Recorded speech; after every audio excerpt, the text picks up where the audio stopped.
Oh, the Greenskins having a grand old time as they get a surprise DLC announcement that I don't think anyone expected, but certainly Greenskin mains will open with welcome with a giant green sweaty open arms. Welcome. Anyway, did I screw that up? That said, Greenskins, yes. What do they need? In campaign, honestly, not a lot. And in terms of their multiplayer and just overall roster, it's fairly complete. It doesn't really have a huge amount of holes. They're surprisingly flexible, can do a lot of different things. Maybe some of their units could use a little bit of buffs and, be fully realized. We'll talk about all that today with Braum the Paunch here, leading the Greenskins as the enemy faction. This one's from Sage, who, in honor of my Kiss Kiss passing away last week, brought Cetra on the Kitten, which I fully approve of and definitely appreciate. One of the best single entities for the Tomb Kings, low-key, I think very underrated, was the best throughout Warhammer 2's life cycle, and just overall pretty decent. I mean, certainly not as good as it used to be, and I would hope to see some buffs for the Tomb King constructs, especially the single entities, hopefully soon. This one doesn't need the most, but it does need some. Anyway, Cetra on it, anti-infantry armor piercing, has got all his spells, quite expensive, but can be very, very good. We've also got some Necropolis Knights with halberds protecting this back line here. Skeleton Horsemen out at the flanks. We've got some Skeleton Spears and Tomb Guard through the back line, and a front line of Skeleton Spears and Nehekara Warriors. Yeah, for the Greenskins, Grom the Paunch going to be YOLOing in ahead of some Goblins in the front line. We've got Squig Herds, Stone Trolls, some Skirmish Cavalry, Spider Rider Archers, a few of them scattered around. Biggins, quite spread out here is the Greenskin formation, says Yoda, and the Night Goblin Shaman as well for a casters. So, yeah, I mean, in terms of roster, I'm, again, probably not the best person to speculate about missing units because I don't actually know the tabletop game very well. Don't tell anyone, but yeah, the in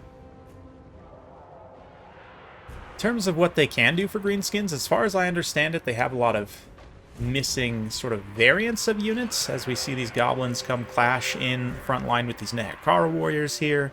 Out on the flanks, skeletons clashing with goblins in the wet noodle contest of the year. But yeah, skeleton horsemen also charging through.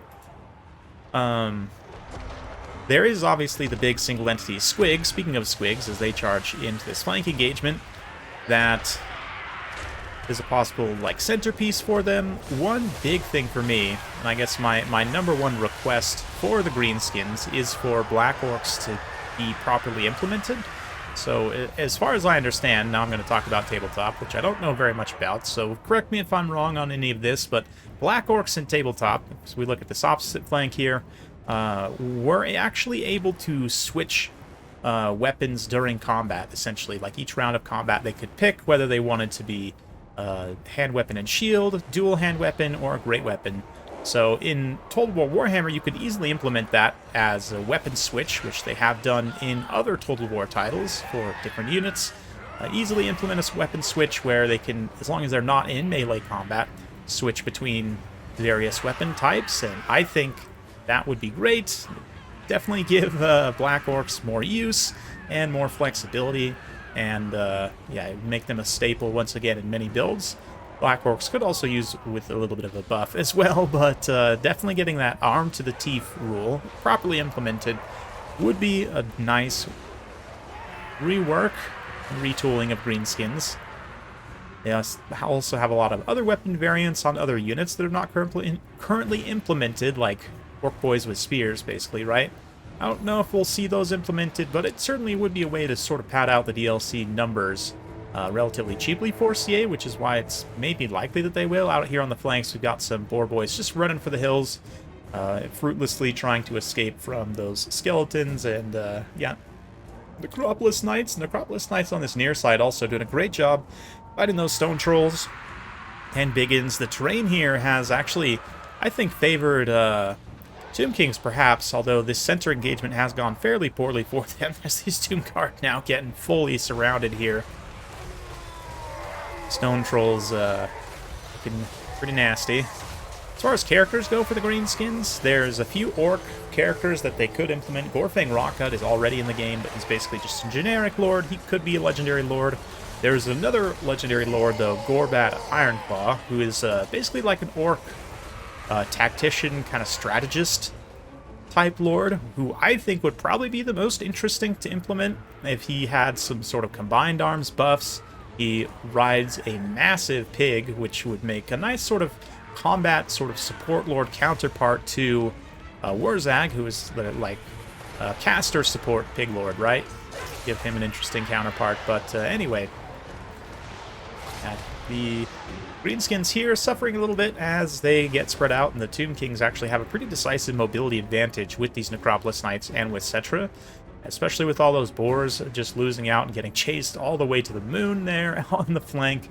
That said, the Tomb Kings infantry obviously is not held up great, so it's going to be up to these mobility units to try and win here. Balance of power is basically dead even right now. It's certainly anybody's game at this point, but Carrion trying to chase these light cavalry here to get chased off themselves. Of course, if you guys have any suggestions for Greenskins units, mechanics, anything else, leave your thoughts down in the comments below. I'm sure there will be a lot of comments of just like, Greenskins? Whoa. I don't totally disagree with that. Like, I don't think they needed that much of a rework, but I also, as I've mentioned previously, think that's the exact reason why they're being included, basically as like a third bonus faction in this DLC that probably originally was going to be, or maybe not originally, but one point in time, was just going to be Khorne versus Ogres. They've essentially added the Greenskins on as an extra, in my view. Again, this is just my own opinion. But because the Greenskins don't need as much of a rework, let's say, as those other two, it would make more sense to do them rather than, like, 3 factions that all need massive reworks. Like, you know, if it was Norska, Khorne, and Ogres, or, you know, Slaanesh, something else. But Tomb Kings themselves, I mean, really, if they got their single entities buffed to where they're, like, good at their intended roles, then I think Tomb Kings, honestly, are fine. I mean, they could use with a rework. They're very old faction at this point. Maybe we'll see an all-undead DLC, you know, later, 2025, 2026, who knows? I still would love to see something like that at some point. Bring in Nagash as the big bad, and give like a 3-faction DLC for all 3 of the current undead factions. I think that would be just great. But in short of that, I think just buffs to the Tomb Kings single entities would be fine.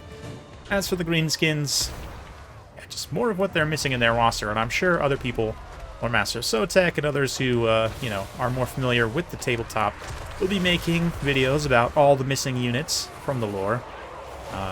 From various supplements and things, because at this point they're, you know, they're going to have to dig into, like, White Dwarf or, what's the other one? Forge World. I mean, they already have added quite a bit of Forge World stuff, to be honest. I think technically all of Chaos Dwarfs is Forge World, but anyway. All that aside, we see a nice Skull Storm here doing some great anti-infantry damage as another big fight develops. Shabti summon to support those Necropolis Knights as Cetra also charges in here. The Stone Trolls have regenerated a lot of HP, sitting currently at full health, but we do get an incantation of Cursed Blades, not Overcast to add additional anti-large, but just the basic for extra damage, although it does proc, of course, the healing, very important. Does it actually proc healing? I guess I missed the lore attribute while it was active, but yes, a little bit of map-wide healing for the Restless Dead. Very important to try and sustain Tomb King's builds in the face of such damage. Not that it does a huge amount of healing over time, but ooh, this is bad. Grom getting chased off by those Necropolis Knights is going to be a pretty decisive blow to the leadership of the Greenskins, especially as it's critical for Cetra and these Necropolis Knights to be able to terrify away these Stone Trolls. Just as I say that, we see it taking place. The Blessed Blade of Ptra here, we saw active momentarily. Very good item for Cetra, especially in this matchup. The melee attack debuff, let's see, it was there. Basically gives blinded, right? So the melee attack defense debuff, and also gives him flaming magic damage, which of course is super applicable against trolls, right? That flaming attack will give him a great damage bonus against these trolls, so good to see that usage there. And there it is. Army losses takes hold of the Greenskins, and they run for the hills. So, right, the right time, too. I don't know. I mean, the Necropolis Knights definitely had enough to try and finish things, especially with Cetra by their side, being able to just terrify away everything there. Cetra himself, surprisingly not that much damage, but great support value, and of course the terror is super key as well. The War Sphinx's animations are, again, part of what makes it so good. The escapability, the fact that it can, like, jump out and kind of move around pretty rapidly. does make it quite survivable in the right hands. Doomguard with halberds also in that center grind, even though they got severely beat up, we're able to generate some great value against those regenerating trolls. And yeah, just overall nice build from the Tomb Kings, able to execute sufficiently, getting good flank engagements where they could bring those Necropolis Knights to bear, beat decisively the enemy mobility, and then move in for the kill in the late game. Biggins racking up a lot of kills, 229 kills, 1,200 value for a unit of Biggins. I mean, that's just Biggin things, to be honest. The other one basically pays for himself as well. Such a great unit, one of the best units for a long time. I guess one of the best for the longest amounts of time. Does that make sense? Anyway, yeah, Greenskins, they have some things they could do. But just to quickly finish up and kind of summarize, if you take away one thing from this creative assembly, and the rest of you, is that, yeah, Black Orcs need their Arm to the Teeth rule implemented. That's just the biggest one for me. Technically, the Crimson Killers have this Arm to the Teeth modifier here. All it means, though, is that these guys have dual hand weapons, anti-infantry, and do splash damage. Whereas, in reality, the rule should, again, allow all Black Orcs, not just the Crimson Killers, to weapon switch. And for the Crimson Killers themselves, they could always add... I mean, they have the splash damage still. Do they actually? Or did they take that away? Anyway, they could give the Crimson Killers maybe something else to replace that ROR ability and have them have the capacity for weapon switching. I think it'd be great. But anyway, that's my soapbox for today. Hopefully you enjoyed. If you like this sort of content, be sure to like, subscribe, hit that bell notification button. Every time I upload a new video, you'll be notified. Thanks again. We'll see you next time.